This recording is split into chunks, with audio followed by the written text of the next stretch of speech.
글로벌 넘버원 웹툰 AR 카메라 앱 스노우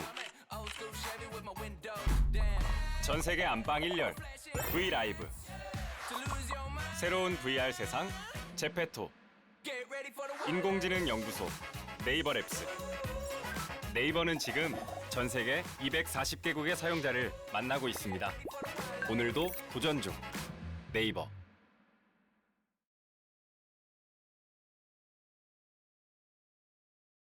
안녕하세요. 저는 프론트엔드 개발자 심흥훈이라고 합니다. 저는 그 네이버에서 AI 플랫폼 개발에 참여하고 있고요. 그리고 그동안 웹 기반 아이디, 그리고 웹 기반 그래픽 저작 도구, 그리고 스마트 TV 앱, 또 쇼핑몰 솔루션 등을 개발해 왔습니다. 최근에는 개인적으로는 VS 코드 기여에 관심을 좀 많이 가지고 있습니다. 어, 오늘은 크롬이나 노드.js가 여러분이 많이 사용하시는 개발자 도구와 어떻게 상호작용하는지 여러분과 함께 살펴보고자 합니다. 네, 우선 이러한 기술들을 제가 경험하게 된 배경을 좀 설명을 드릴 예정이고요. 그리고 크롬 데브툴즈 프로토콜, 그리고 크롬 데브툴즈 프론트엔드 이 각각에 대한 설명과 데모를 살펴볼 예정이고, 그리고 둘을 연결하는 방법에 대해서 살펴볼 예정입니다.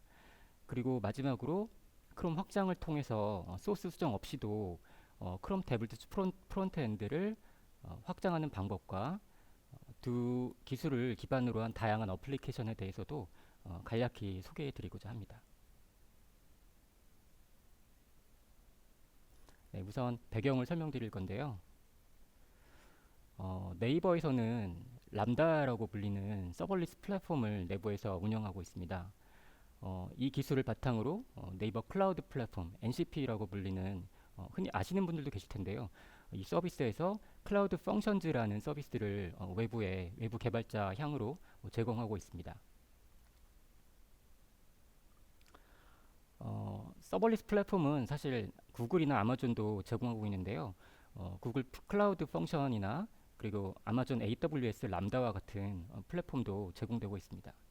그리고 실제로 AWS 람다 같은 경우에는 클라우드9 IDE가 인베드 되어 있습니다. 네.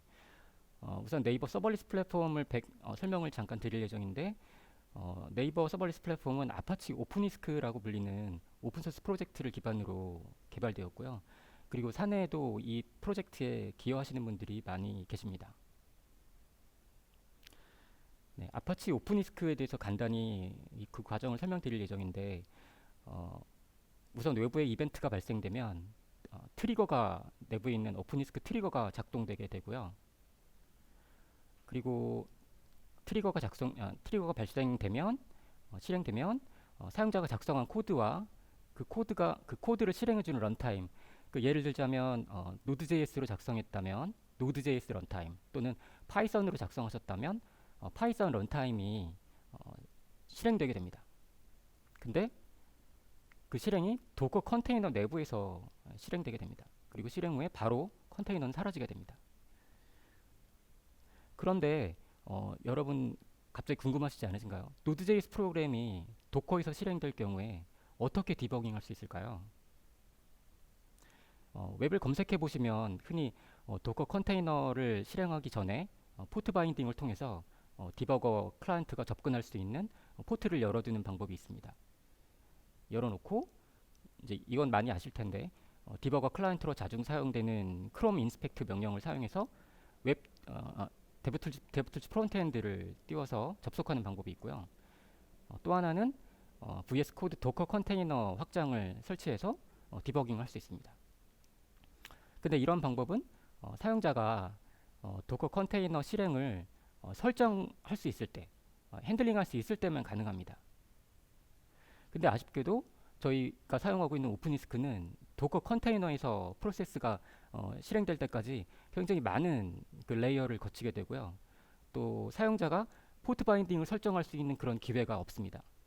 또한 기술적으로 IP와 포트를 사용자에게 알려줄 수 있다고 해도 보안상의 문제가 발생할 위험이 있습니다. 뭐 해킹이나 이런 게 이제 즉시 실행되고 사라지기 때문에. 네. 그래서 저희 내부적으로 고민을 한 끝에 오픈리스크 디버깅 시스템을 만들자. 네. 그러니까 노드.js를 디버깅하기 위해서 기본 프로토콜인 크롬 데브툴즈 프로토콜과 그리고 이미 여러분 너무나 잘 아시는 또 너무나 잘 만들어진 디버거 클라이언트인 크롬 데브툴즈 프론트엔드를 활용해서 오픈리스크 디버깅 시스템을 내부적으로 만들게 되었습니다. 네. 그럼 이번엔 크롬 데브툴즈 프로토콜에 대해서 한번 살펴보도록 하겠습니다.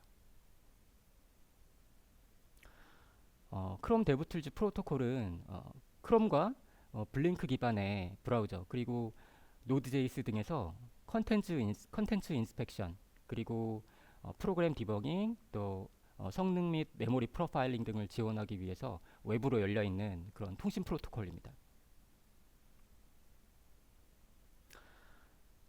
웹 브라우저와 노드.js 등이 과 통신을 하려면 보통 이제 포트를 열어야 되는데 그 방법이 필요한데 그 웹소켓을 이용해서 쌍방향 통신을 합니다. 그리고 통신 포맷으로는 JSON RPC를 사용하고 있는데요. JSON RPC는 전송 측에서는 ID 그리고 메서드, 파람즈 이 세 가지 필드를 JSON에 실어서 보내게 되고요. 그 요청을 받으면 응답 쪽에서는 같은 ID, 그러니까 일치하는 ID와 그리고 그 응답에 대한 어떤 실행 결과 그리고 에러가 있다면 에러 이 세 가지 필드로 응답을 하는 방식입니다. 크롬 데브툴즈 프로토콜 외에도 크롬 외에도 엣지나 파이어폭스 등과 같은 다른 브라우저들도 유사한 프로토콜을 지원하고 있는데요. 이를 통칭해서 데브툴즈 프로토콜이라고 합니다. 네, 그래서 제가 이 장표에 여기 적어놓은 요 URL을 찾아가시면 관련된 그 스펙들이 지원되는 그런 그 항목들이 정리가 되어 있습니다. 네, 그리고 이 프로토콜을 현재 표준화하려는 노력이 진행 중에 있습니다. 그 노력은 WICG라는 그룹에서 주도를 하고 있고요. 그들의 목표는 모든 브라우저가 같은 프로토콜을 지원하려는 게 아니에요. 각자 다 브라우저 벤더마다 자유롭게 자기들이 원하는 그 기능을 개발하되 필수적인 영역에 대해서 예를 들면 뭐 디버거 같은 기능 그런 기능에 대해서는 프로토콜을 우리가 서로 맞추자 그런 협의체이고요. 그런 걸 맞추는 게 지금의 목표입니다. 네, 그러면 크롬 데브툴즈 프로토콜을 활용하는 프로그램들이 매우 많은데 간단히 살펴보고요. 마지막에 가서 제가 마지막 부분에 자세히 더 설명을 드리도록 하겠습니다. VS 코드나 클라우드9 같은 웹 기반 아이디들이 디버거로 크롬 데브툴즈 프로토콜을 굉장히 길죠. 기반으로 개발이 되어 있고요. 그리고 퓨페티어 같은 그런 디버깅, 그러니까 테스트 도구들도 CDP를 기반으로 개발되어 있습니다. 네, 그리고 더 자세한 거는 마지막에 가서 추가적으로 살펴보도록 하겠습니다. CDP는 크롬 데브툴즈 프로토콜은 프로토콜 도메인이라는 일종의 그 커맨드 카테고리를 가지고 있습니다. 그래서 장표 오른쪽에 보시면 그 브라우저부터 뭐 디버거, 돔 디버거, 에뮬레이션 그리고 뭐 내려가서 네트워크, 퍼포먼스, 프로파일러 이런 것들이 있는 걸 보실 수 있는데요. 굉장히 여러분이 이제 그 개발자 도구에서 많이 보셨던 그런 메뉴들이죠. 네, 그 메뉴들마다 그리고 또 그 안에 있는 상세 각각의 메뉴들마다 하나의 카테고리를 가지고 있고 그 카테고리를 기준으로 커맨드들이 구성이 되어 있습니다. 네. 한번 다시 장표를 추가적으로 다시 잠깐 보면 프로파일러나 CSS 그리고 인스펙터 메모리 이런 것들은 이제 우리가 이따가 뒤에서 잠깐 활용해 보도록 하겠습니다. 네. 오늘은 그 중에서 디버거 도메인을 사용해 보고자 하는데요. 지금 아까 방금 전에 보여드렸던 모든 도메인을 이 시간에 다 예제를 해볼 수는 없고 그래서 디버거 도메인 그리고 실제 저희가 디버거를 개발할 때 사용했던 그 디버거 도메인에 대해서 우선 살펴볼 예정인데요. 이 디버거 도메인은 브레이크 포인트를 추가하거나 또 제거하거나 또 중간에 정지시키거나 또 정지시켰다 재실행하거나 그리고 스택 트레이싱을 하거나 이런 기능들을 하기 위한 명령어들의 집합입니다. 네. 그 집합 중에 하나인 디버거 enable이라는 커맨드인데요. 디버거 enable이라는 커맨드를 그 V8이나 Node.js 그러니까 그리고 크롬이나 Node.js 같은 서버에 그러니까 디버깅 포트가 열려 있는 서버에 전송을 하게 되면 같은 아이디 여기 화면에서 보시면 0번 아이디가 넘어갔죠. 그래서 응답으로 0번 아이디가 넘어오게 됩니다. 사실 이거는 왜 필요하냐면 같은 아이디인 것이 같은 그 아이디 요청에 대한 응답이 되는 것이 되기 때문입니다. 그래서 이 응답 자체는 비동기로 오기 때문에 내 짝을 찾기 위해서 같은 아이디를 응답받게 됩니다. 그리고 디버거 enable이란 명령어를 전송하게 되면 그 디버거에 대한 디버거 아이디가 오는데요. 이 아이디를 가지고 내가 지금 디버깅하고 있는 그 세션에 대한 그 핸들링을 하게 됩니다. 왜냐하면 크롬이나 노드.js 같은 경우에 이제 그 디버깅 포트를 열면 다중 클라이언트가 붙을 수 있어요. 디버깅하기 위해서. 그래서 이 디버거 아이디, 내가 지금 처리하고 있는 그 디버거에 대한 걸 구분하기 위해서 디버거 아이디가 오게 되고요. 네. 그 다음 명령은 set break point입니다. 근데 이거는 뭐 이름에서 그냥 유추가 가능하시겠죠. 브레이크 포인트를 추가하는 커맨드인데요. 잠깐 자세히 살펴보면 아이디는 제가 이렇게 길게 적었는데 그냥 사실 아무거나 적어도 상관없습니다. 그러나 크롬 데브툴즈 프론트엔드 같은 경우에는 얘가 시작할 때부터 이제 0번부터 시작을 해요. 그래서 내부적으로 이제 그 디버깅 서버와 통신하면서 같은 아이디를 저희가 중첩해서 사용할 위험이 있어요. 그래서 저희는 내부적으로 사용할 때 얘 얼마죠? 10만인가요? 예, 정확히 모르겠습니다. 하여튼 요 숫자를 더해서 아이디를 부여해서 개발을 했었고요. 그리고 어쨌든 set breakpoint 명령을 전송하게 되면 응답으로 전송할 때 뭐를 전송 가치가 하게 되냐면 소스의 로케이션 그렇겠죠? 어떤 소스에 내가 브레이크 포인트를 걸 건지 어떤 소스에 몇 번째 라인에 브레이크 포인트를 걸 건지가 필요하기 때문에 그 소스에 대한 무언가 그 소스를 가리키는 소스 아이디 그리고 그 소스의 라인 숫자 그걸 같이 전송하게 됩니다.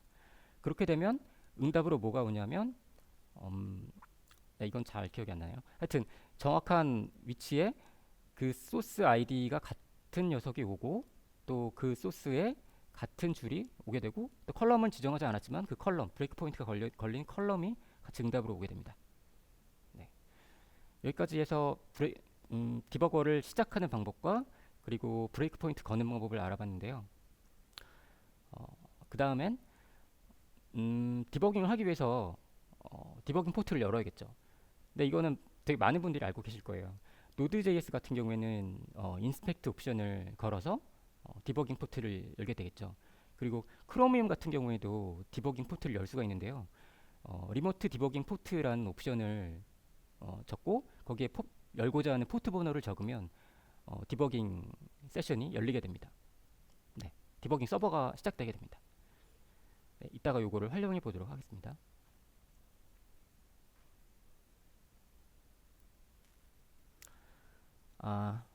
네. 예제로 Node.js 디버깅을 한번 해볼 예정인데요.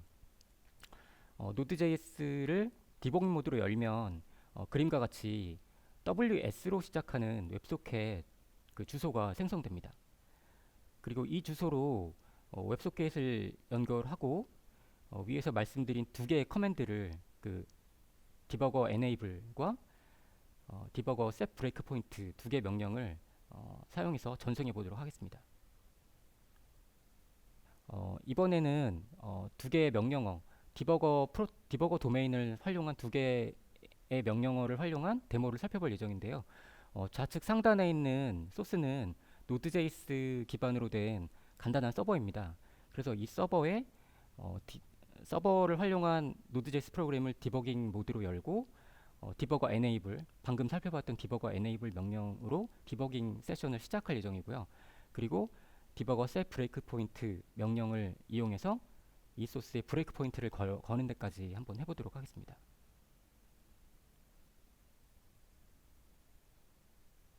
네, 이렇게 하면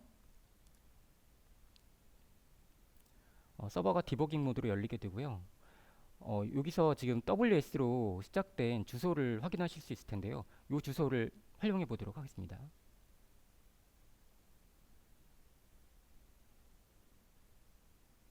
네, 이렇게 웹소켓 클라이언트를 하나 생성합니다. 그리고 응답이 오면 메시지를 받기 위해서 이벤트 핸들러를 설정해 보도록 하겠습니다. 네, 이렇게 이벤트 핸들러가 설정이 된 다음에 디버거 enable 명령을 전송해 보도록 하겠습니다. 네, 여기서 디버거 enable 명령을 전송하게 되면 디버거 스크립트 파스라는 명령이 또 하나의 커맨드가 서버에서 내려오게 되는데요. 즉 이제 브라우저에서 내려오게 되는데 이거는 관련된 지금 그 사용하고자 하는 모든 의존성들이 모두 내려오게 됩니다. 그래서 여러분들이 그 화면에서 그 개발자 도구에서 보시는 좌측에서 보시는 그 소스들 트리가 있으실 거예요. 그 소스 트리를 요 내용을 가지고 구성을 하게 됩니다. 네. 방금 왼쪽 상단에 있는 소스도 오른쪽에 그 스크립트 파스트 목록에 있었습니다.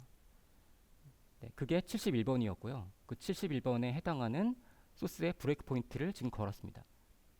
네, 그러면 71번 소스에 대해서 4번 네 번째 줄에 브레이크 포인트가 걸렸다고 응답이 오게 됩니다. 네, 여기까지 살펴봤고요. 네, 그리고 지금 방금 살펴보신 것처럼 웹소켓 기본 명령을 이용해서 제이슨으로 명령을 전송하고 또 제이슨으로 응답을 받을 수 있는데요. 굉장히 좀 뭐랄까 저차원이죠, 그죠? 그래서 이렇게 사용하기가 굉장히 어렵기 때문에 노이스 제이슨 RPC와 같은 제이슨 RPC 래퍼를 흔히 많이 사용하는데요. 이 래퍼를 사용하면 아까 말씀드렸던 그런 커맨드를 실제 메소드로 사용하실 수가 있어요. 그러니까 예를 들어 디버거 enable이라면 디버거.enable이라는 메소드를 사용할 수 있고요. 그리고 같이 아까 디버거 set breakpoint라는 메소드를 사용했는데 거기에 파라미터를 같이 넘겼잖아요. 그 파라미터는 이 함수에 이 메소드에 인자로 넘기시면 됩니다. 네. 그래서 사실은 이렇게 개발이 되어 있고요. 그리고 요렇게 개발되어 있는 소스 중에 하나가 여러분이 많이 사용하시는 VS 코드 디버거가 이렇게 개발이 되어 있습니다. 네, 그러면 그 다음으로는 개발자 도구 크롬 데브툴즈 프론트엔드에 대해서 살펴보도록 하겠습니다. 네, 크롬 데브툴즈 프론트엔드는 크롬에 내장된 웹앱입니다. 네, 언뜻 보시면 그냥 네이티브 앱 같은데 사실은 웹앱이고요. 그리고 그림에 제가 장표에 적어드린 이 URL에 가보시면 소스를 그대로 다 받으실 수 있고요. 그리고 실제로는 이게 크로미엄 프로젝트에서 같이 관리가 되고 같이 개발이 되고 있는데요. 이 부분만 따로 미러링을 해서 깃허브에 올라와 있습니다. 네, 그리고 이 프로젝트는 크롬 데브툴즈 프로토콜을 개발하는 팀에서 개발을 같이 하고 있습니다. 그리고 웹앱이기 때문에 간단하게 웹서버에서도 실행해 볼 수가 있는데요. 그렇지만 일부 웹앱 같은 경우에는 크롬하고 연동이 되어야 되기 때문에 크롬 내부에서만 작동하는 앱도 있습니다. 그리고 바로 소스를 다운받아서 실행해 보면 굉장히 좋겠지만 그렇게 될 수가 없는 게 크롬이란 건 매일 이제 사실 데일리 빌드가 되고 있고 계속 버전업이 되잖아요. 그러면서 프로토콜도 계속 버전업이 됩니다. 그래서 그거를 빌드한 걸 이제 그 깃허브에서 관리하고 있지는 않기 때문에 여러분이 받으셔서 크롬 버전에 맞게 빌드를 해야 실행해 보실 수가 있어요. 네.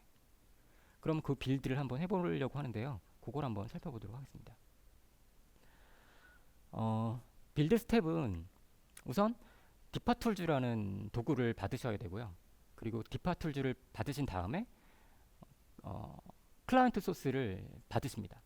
사실 이게 이제 fetch라는 명령이 디파툴즈 안에 들어있는데 이거는 크롬 데브툴즈 프론트엔드뿐만 아니라 크롬 각각의 부분, 크롬을 구성하는 각각의 부분을 다 받으실 수 있어요.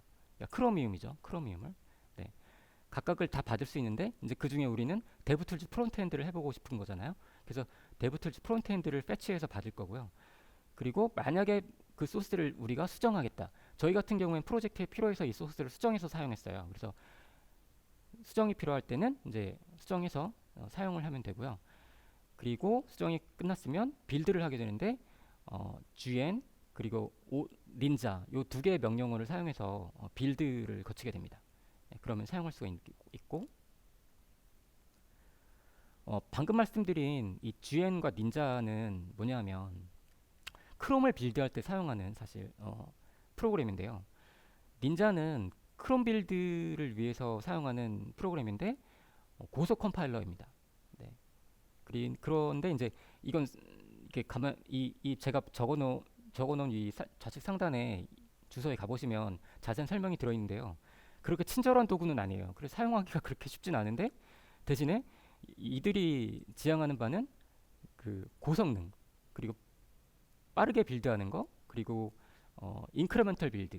그래서 처음에 이 그 오토 닌자를 사용해서 빌드를 해보면 굉장히 오래 걸려요. 근데 한번 빌드를 하고 나면 그 다음 내가 소스 수정을 해서 빌드할 때는 굉장히 금방 끝납니다. 네. 그런 거고 그리고 GN은 닌자를 위한 메타 빌드 시스템입니다. 닌자라는 확장자의 파일을 생성해주는 프로그램이에요. 네. 그리고 소스를 다운받았다면 소스 구조를 한번 살펴봐야 되는데요. 한 150여 개의 디렉토리가 존재하는데 이 각각이 하나의 모듈입니다. 그리고 이 하나의 모듈들은 모두 module.json이라는 메타 파일을 가지고 있어요. 그리고 이 메타 파일에는 패키지 JSON처럼 각각의 그 모듈 이름과 그리고 의존성을 정의하고 있게 됩니다. 그러면 소스를 한번 수정해 볼 건데요.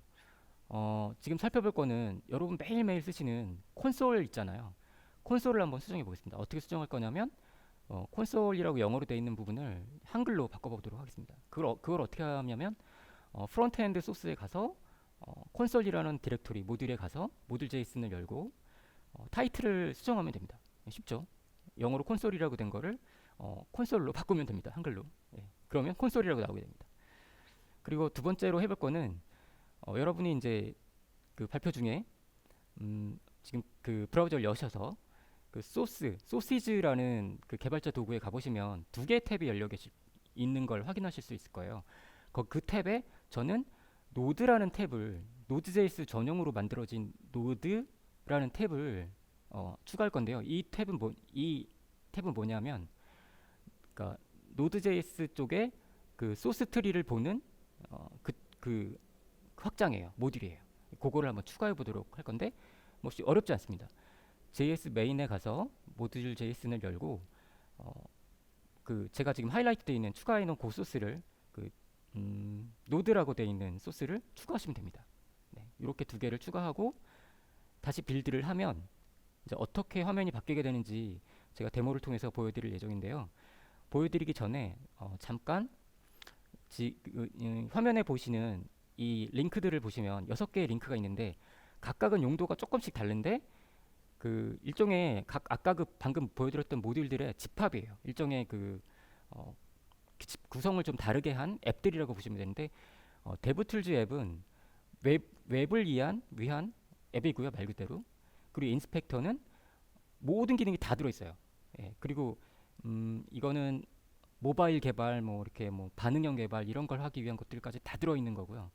JS 앱은 말 그대로 JS 앱을 위한 아주 간단한 4가지 기능만 들어있어요. 그리고 NDB는 그 NDB라는 디버거가 있는 전문 디버거가 있는데 그 디버거하고 연결하기 위한 앱이고요. 노드 앱 같은 경우에는 노드.js를 위한 앱이죠. 예, 이것도 이따 잠깐 살펴보도록 하겠습니다. 그리고 워커 앱은 워커를 디버깅하기 위한 그 데브툴즈 프론트엔드예요. 네. 그리고 이제 데모에서 살펴보기 전에 컴파일을 하고 나면 한글로 된 콘솔은 그 영어로 된 콘솔은 한글로 이렇게 바뀌게 되고요. 그리고 소시지 탭에 노드라는 탭이 추가가 되게 됩니다.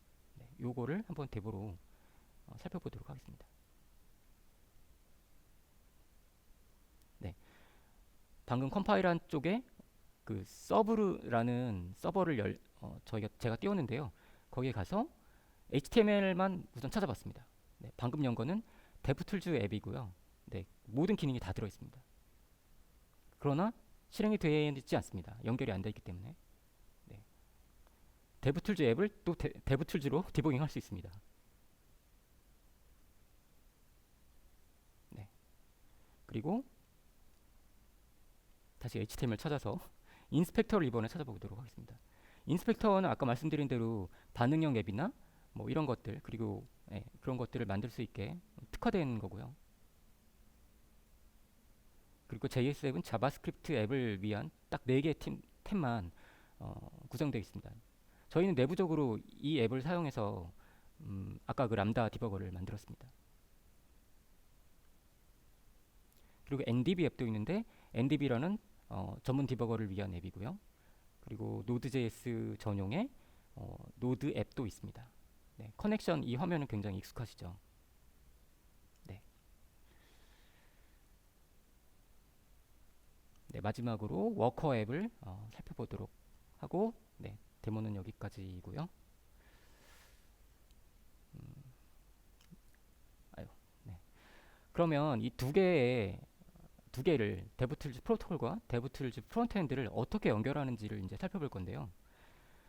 네, 우선은 두 가지 부분을 살펴볼 거예요. 그 브라우저 크롬과 어떻게 연결하는지, 우리가 만든 이 데브툴즈 프론트엔드를 크롬과 어떻게 연결하는지, 그리고 우리가 만든 이 데브툴즈 프론트엔드를 노드.js와 어떻게 연결하는지를 한번 살펴볼 건데요. 우선 크롬과 연결하려면 커스텀 데브툴즈 프론트엔드라는 옵션을 사용하면 됩니다.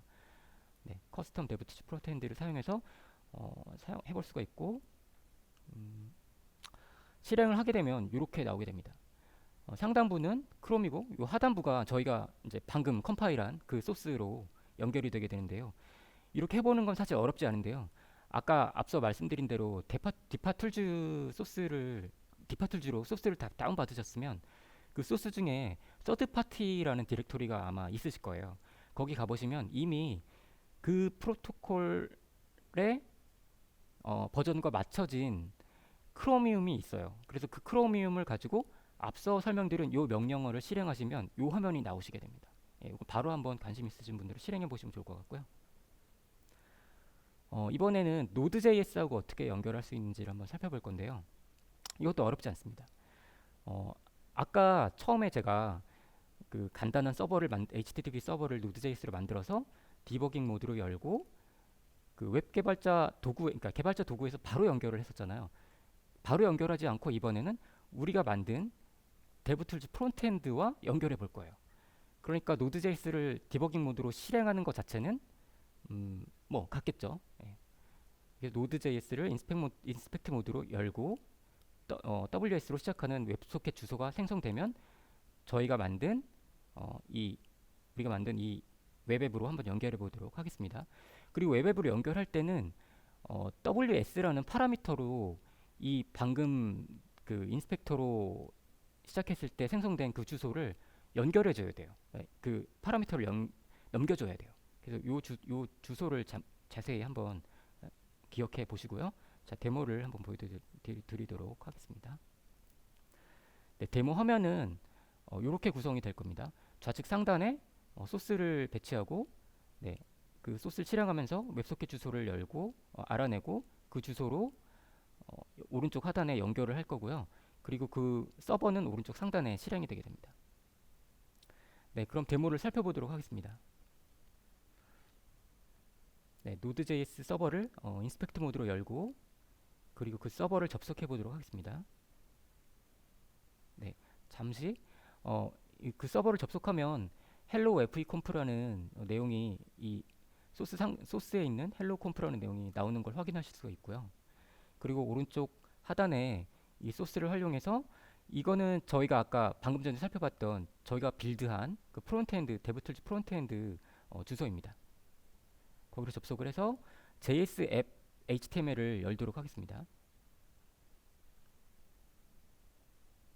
네, 연결을 하고요. 연결을 하면 이 웹앱이 열리게 되겠죠. 근데 아직 그 웹소켓 서버와 연결하지 않았기 때문에 그냥 아무것도 아닌 상태가 됩니다. 연결이 아닌 상태. 그런데 이번에 여기 좌측에 있는 이 WS로 시작하는 주소를 이 그 웹앱에 WS 파라미터를 이용해서 연결해 보도록 하겠습니다.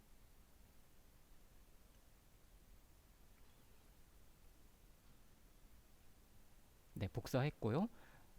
네, 이렇게 붙여서 접속을 하면 연결이 됩니다. 잠깐 중지시키도록 하겠습니다. 네, 연결이 되고 나면 우리가 아까 붙였던 노드라는 탭에 디렉토리가 보이게 되는데요. 그 디렉토리 소스를 찾아가시면 server.js라는 거를 찾으실 수가 있을 거예요. 노 도메인이라는 부분은 이 파일에 의존하고 있는, 여기서 보시면 require http라는 부분을 이용해서 http 모듈을 노드.js http 모듈을 의존하고 있는데요. 그 의존성은 다 노 도메인 쪽에 나타나게 되고요. 그리고 우리가 로컬에서 개발하고 있는 소스는 그 파일 프로토콜을 이용해서 나오게 됩니다. 그래서 이쪽 소스를 보시면 좌측 상단과 같은 걸 확인하실 수가 있습니다. 그러면 이 소스에 브레이크 포인트를 한번 걸어보도록 하겠습니다.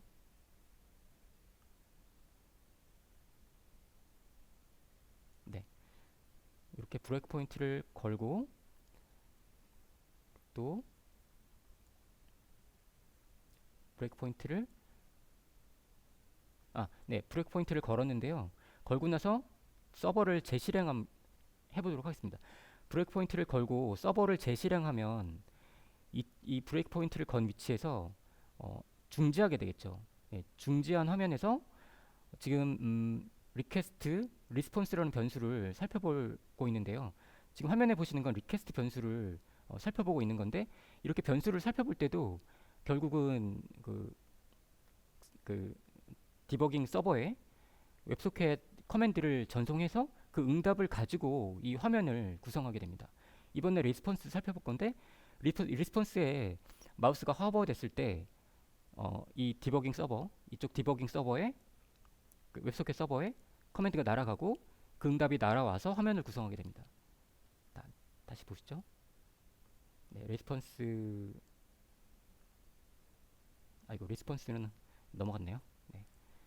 이렇게 되면 이제 방금도 지금 리줌하고 지금 스크립트가 끝났는데요. 다시 여기서 브레이크 포인트가 걸린 부분에 다시 정지했던 거는 여기서 이제 리프레시를 할 때 페비콘 있잖아요. 페비콘을 다시 요청하기 때문에 여기서 다시 중지된 겁니다. 그래서 일단은 데모는 여기까지 살펴보도록 하고요. 네. 그리고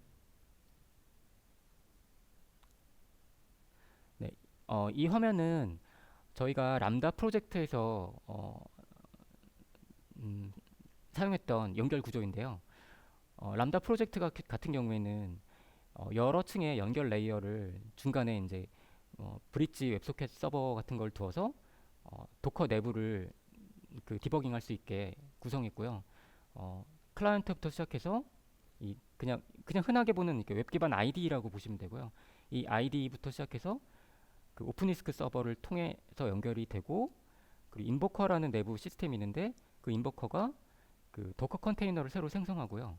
그 컨테이너를 생성할 때 디버깅 모드로 시작했으면 컨테이너에서 아까 노드.js가 실행될 때 디버깅 모드로 열어요. 열고 나서 다시 이 람다 UI 쪽에, 그러니까 IDE 쪽에 어떻게 알리냐면 디버깅 모드가 시작됐으니 크롬 데브툴즈 프론트엔드를 열어라라고 이제 명령을 날리고요. 그럼 열고 나서 다시 일로 와서 여기서 아까 제가 그 디버깅 모드로 열면 디버거 아이디가 생성된다고 말씀드렸는데요. 그 디버거 아이디를 다시 알려줘요. 이 프론트엔드 UI에. 그렇게 되면 이쪽부터 시작해서 브릿지 서버까지 연결이 된 후에 이쪽에 아까 말씀드렸던 그 웹소켓 연결이 체결되게 됩니다. 그러면 앞쪽에서부터 시작해서 하나의 디버깅 세션이 연결되게 됩니다. 그러면 그 다음부터 디버깅은 이 람다 크롬 데브툴즈 프론트엔드, 우리가 만들었던 그 프론트엔드와 디버깅 프락시 서버, 그리고 브릿지, 그리고 컨테이너 안에 있는 노드.js 프로세스, 이 과정만을 통해서 디버깅이 이루어지게 됩니다. 네. 그러면 마지막으로 크롬 데브2즈 프론트엔드 소스를 고치지 않고 이제 소스를 다 다운받고 빌드하고 이 과정이 굉장히 번잡하잖아요. 번거롭잖아요. 그래서 거치지 않고 크롬 확장만을 활용해서 메뉴를 추가하는 방법과 그리고 크롬 데브2즈 프론트엔드 그리고 크롬 데브2즈 프로토콜 이 두 개를 활용한 케이스들을 간략하게 살펴보도록 하겠습니다. 크롬 데브툴즈 프론트엔드를 확장하는 것은 크롬 익스텐션 개발 방법하고 같은데요. 크롬 익스텐션에서 데브툴즈 확장 API를 활용하면 됩니다. 이런 방법은 당연히 데브툴즈를 우리가 독자적으로 쓰는 게 아니기 때문에 브라우저에서만 작동한다는 한계가 있습니다. 네. 그리고 이런 기능을 활용하면 여러분 많이 보시는 리액트 데브툴즈나 뷰 데브툴즈와 같은 기능을 개발하실 수 있습니다. 네, 소스를 간단히 살펴볼 건데요. 크롬 확장을 개발할 때 manifest JSON이라는 파일을 여러분이 만드셨을 텐데요. 우리가 이제 데브툴즈를 확장하려면 데브툴즈 페이지라는 필드를 추가하셔야 됩니다. 거기에 어떻게 추가해야 되냐면 어떤 이제 이름의 HTML 파일을 지정하시면 됩니다. 근데 자바스크립트는 지정하실 수가 없어요. 근데 보통 개발하실 때, 그러니까 확장을 개발하실 때 자바스크립트를 이제 지정하실 수가 있는데 데브툴즈는 그렇지가 않고요. HTML만 지정이 되어 있습니다. 보안 문제인 것 같아요. 네. 그리고 이렇게 지정을 하고 나서 저희가 데브툴즈 페이지라고 앞에서 이제 지정을 했는데 그 지정한 소스에는 어떤 자바스크립트를 연결할 수가 있겠죠. 그리고 연결하면 그 파일에는 여러 가지 그 데브툴즈 확장 명령을 활용할 수가 있는데 그 중에 하나인 크롬 데브툴즈 패널즈 크리에이트라는 메소드를 활용해서 새로운 패널을 생성하실 수가 있어요. 그렇게 되면 어떻게 나오는지 다음 페이지에 한번 살펴보도록 하겠습니다. 여기서 잠깐 살펴보실 게 크롬 데브툴즈 패널즈 크리에이트 할 때 패널.html을 제가 지정했어요. 이걸 보세요. 그러면 패널.html은 어떻게 구성을 하냐면 여기에 데브툴즈 헬로우 데브툴즈라고 내용을 적고 패널.js라고 적었어요. 그럼 여기 화면에 이 부분까지만 만들어서 크롬 익스텐션을 인스톨하시면 이 화면에 보시는 것처럼 이런 화면이 나와요. 콘솔처럼 뭔가 이제 새로운 화면을 만드실 수가 있는 거죠. 이제 헬로우 데브툴즈만 넣었지만 이 좌측에 보시면은 이 패널.js에 뭔가 이제 디버깅 코드를 넣으시고 뭔가 컨텐츠와 인터랙션하는 그런 기능을 구현하시면 아까 말씀드렸던 그 리액트 데브툴즈나 뭐 뷰 데브툴즈 같은 거를 이제 만드실 수 있겠죠. 네. 네, 지금까지 오래 달려왔는데요. 크롬 데브툴즈 프로토콜과 크롬 데브툴즈 프론트엔드 활용 방법을 같이 살펴봤는데 이 기능을 이용한 다양한 생태계가 존재합니다. 그 어썸 크롬 데브툴즈라는 깃허브를 방문해 보시면 이 다양한 사례가 존재하고 다양한 이 관련된 지식들이 존재하는데요. 우선 이제 VS 코드 디버거 그리고 퓨피티어 그리고 NDB와 같은 그런 응용 프로그램, 디버거 응용 프로그램도 있고요. 그리고 자바나 고 같은 다른 언어를 위한 확장 프로토콜 드라이버도 존재합니다. 네, 이쪽에 방문해 보시면 살펴보실 수가 있고 그리고 각 브라우저별 어댑터, 크롬 말고 다른 이제 파이어폭스나 네, 그런 어댑터들도 존재하고 또 데브툴즈 확장, 방금 살펴봤던 그런 데브툴즈 확장도 여기 가시면 다 모여 있습니다. 네, 이걸 살펴보시면 좋을 것 같고요. 오늘 기술 공유를 통해서 이 기술이 다양한 분야에 활용되기를 기대해 보고요. 지금까지 들어주셔서 감사합니다. 유럽의 과학도시 그르노블 26개국에서 모인 세계 최고의 연구진 AI의 미래를 만들어가는 프랑스 최대 인공지능 연구소는 네이버 랩스 유럽입니다. 가장 앞선 AI 기술을 글로벌 네트워크의 힘으로 오늘도 도전 중 네이버